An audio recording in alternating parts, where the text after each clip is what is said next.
be studying from 2nd Chronicles today, and as we all know, because we talk about it every time we start a lesson, we have been talking about sacrifices ever since March. And we first started with the different first sacrifices that were offered, and moved on up, all through the Old Testament. We're back in the Old Testament now, but we got to, at Easter time, the first few weeks right before Easter, we talked about how Jesus was the ultimate sacrifice. And we talked about how the tabernacle was made up, the different altars that were there, the 2 main altars, and all that they had in the tabernacle. Now this tabernacle, as we have said, was a tent, because the children of Israel were moving when all this was brought about, when God commanded them to have a tabernacle for him and a place to offer sacrifices. And it was just a tent. But today we're going to talk about a big time sacrifice, because this was when the temple was dedicated, and Solomon dedicates the temple. We need to review just a little bit about what we talked about last week, because that lesson was so good to me that John had. I don't think I had ever studied about David and the plague that was brought on the children of Israel, because he had gotten so proud about all the armies that he had, and he wanted all of them counted and everything. And that wasn't God's idea, that was David's idea, and he was really proud about that. And that displeased God so much, he said, I'm going to send a plague on Israel. And we know that people died, just so many people died when this happened. And finally David said, this is enough, I'm sorry, this is not their fault, this is my fault. And we read about where he went to a threshing, what was it called? A threshing, yeah, of a man named Aruna. But David was there, and he offered a sacrifice to God there. And where that place was on Mount Moriah. And it brought out in our lesson, this is something else I didn't know, something that was real significant. Mount Moriah was where Abraham almost offered Isaac. He took him up, had him on the altar, ready to kill him, and God stopped him. And this was Mount Moriah. And this is where this threshing floor was. And this is where the temple was built. And I just thought, how amazing is that God used that place, that Mount Moriah. Now, we know that David, it was his dream. He really wanted to build a house for God. He told him that. He said, I've got this wonderful palace, and you have a tent to dwell in, and I want to build you a place to dwell. And God said, no, you can't do that, because you have led too much bloodshed. There's been too many people that's died under you. You've done what I wanted you to do, but I want your son to build the temple. And I always thought, well, that was that. When God told him that was that. But after David offered this sacrifice that we talked about last week, he got busy planning this temple. And he got the materials ordered. He got all the men that were to be building this and that, the carvers, those who were to get the precious stones, all the, what we would call like diamonds and that, all that stuff that had to be gathered together. He had people commissioned to do that. This year, I noticed it more just because, I guess, but at the election, when they were talking about the cabinet, and they were talking about this person's going to do this, and they'll be responsible for all of this and that, and this person and that person, and all they were going to do. And David already had all these people commissioned to build this temple.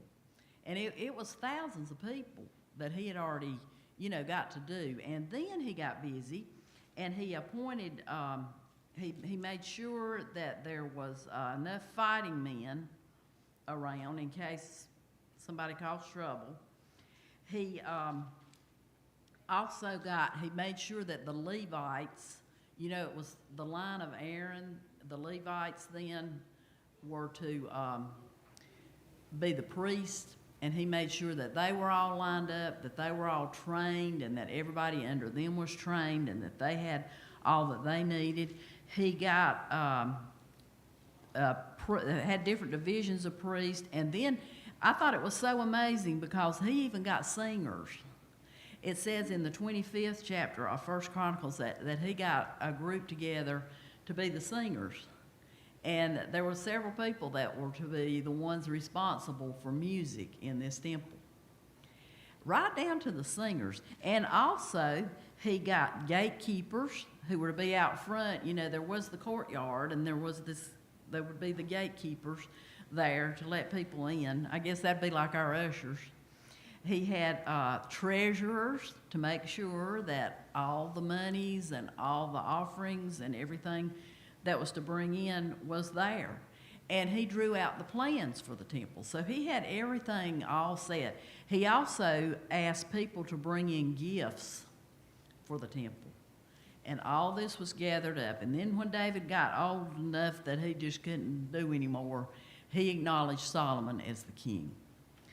So we know that Solomon was, he asked for wisdom, was the first thing that he asked for, and God granted him that wisdom. He was a wise man. We know most of our Proverbs were written by Solomon, but it's a shame as we read on later in his life, he really didn't follow that wisdom too much. He had it, but he didn't pay a lot of attention to it sometimes.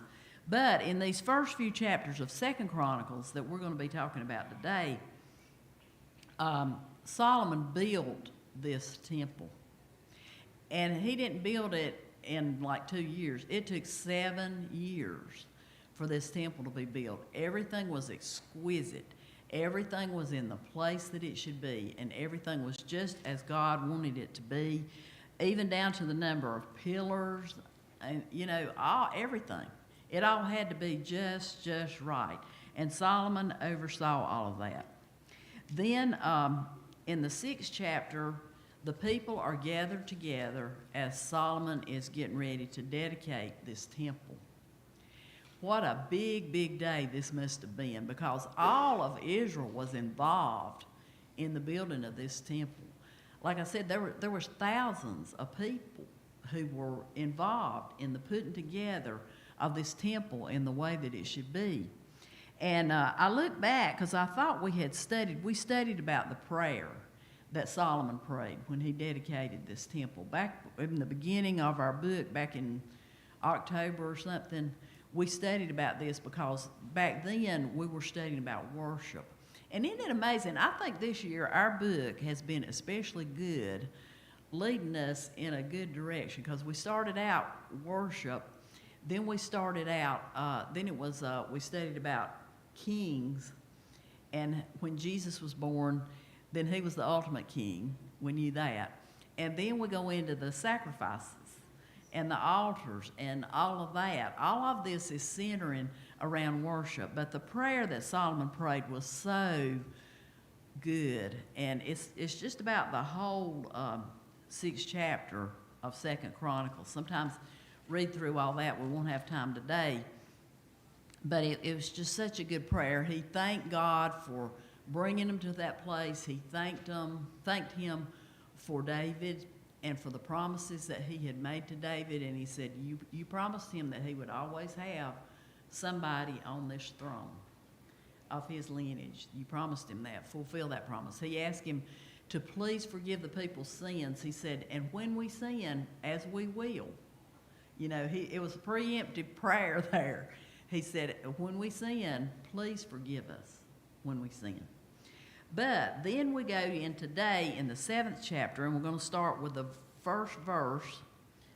So this time we're not starting like in the middle of a chapter. We're going to start in the first verse of the 7th chapter of 2 Chronicles. And it says, when Solomon finished praying, fire came down from heaven and consumed the burnt offering and the sacrifices. The burnt offering was, the offering was brought in, and you know, we studied about the burnt offering, which was offered for sin.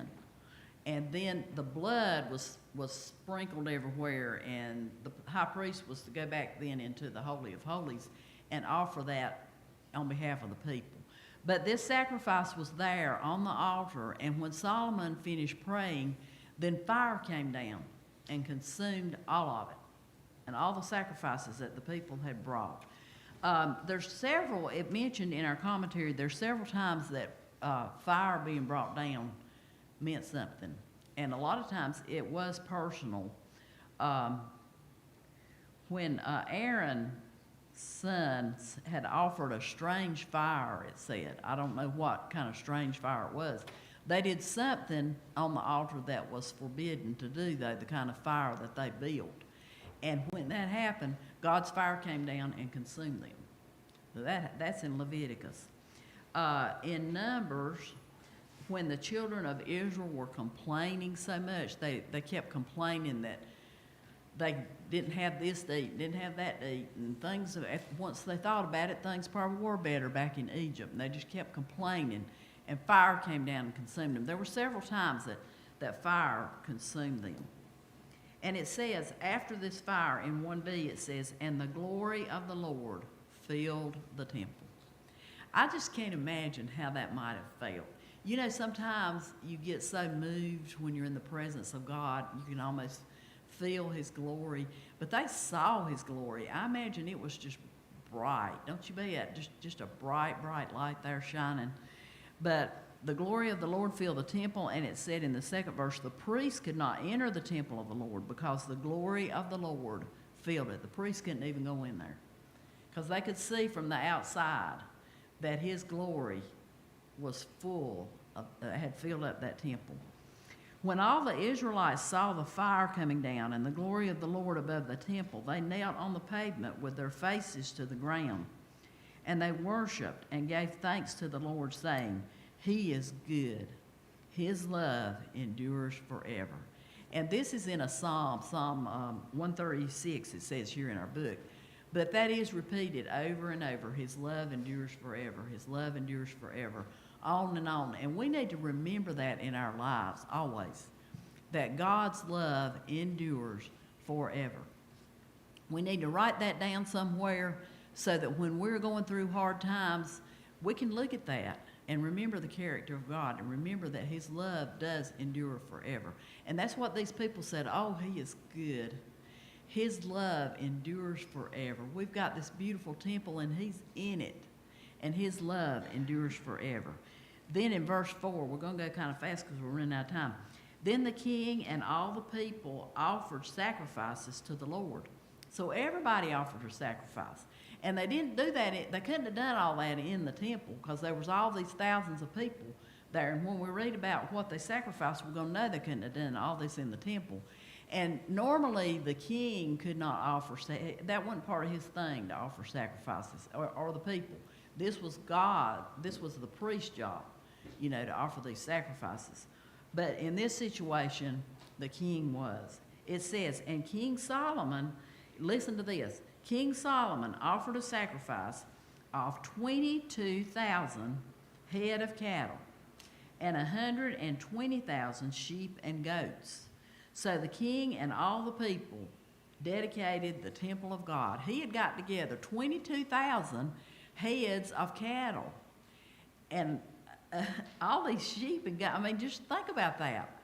You know, John was talking about one time, that's a lot of animals. This is a lot of animals. I mean, I can't imagine that many people, much less that many animals that were being offered. It says the priests took their positions, as did the Levites, with the Lord's musical instruments, which King David had made for praising the Lord, and which were used when he gave thanks, saying, His love endures forever. See, they brought in all these instruments that David had made and the singers that he had set up, and they got ready and they sang. Opposite the Levites, the priests blew their trumpets, and all the Israelites were standing. Everybody was just standing up. No way to sit down for this. This was amazing. that all this was being offered, and all this music and the trumpets sounding and all this going on. It was just wonderful. Then it says, Solomon consecrated the middle part of the courtyard in front of the temple of the Lord, and there he offered burnt offerings and the fat of the fellowship offerings, because the bronze altar he had made could not hold the burnt offerings, the grain offerings, and the fat offerings. So there just wasn't room for it. All this was outside. When Solomon had finished the temple of the Lord and the royal palace, and had succeeded in carrying all that he had in mind to do in the temple of the Lord and in his own palace. Now look at this. This verse, the last verse that we are studying here, ends in a comma. They're getting ready to tell something else. So, this is the cliffhanger, I reckon. But we're not going to be studying from here next week. So how are we going to know what this said? We got a Bible that's got it in there. We have to open it up and look in there and find 2 Chronicles. So this is what our assignment is, because it's about time for the bell, and I'm not going to have time to read over it. But in 2 Chronicles chapter 7, verse 11, and when that bell rings, we're going to quit. But let's go ahead and find it. 2 Chronicles. I got to find it because I wasn't expecting to read it. I thought I was going to run out of time. 2 Chronicles chapter 7.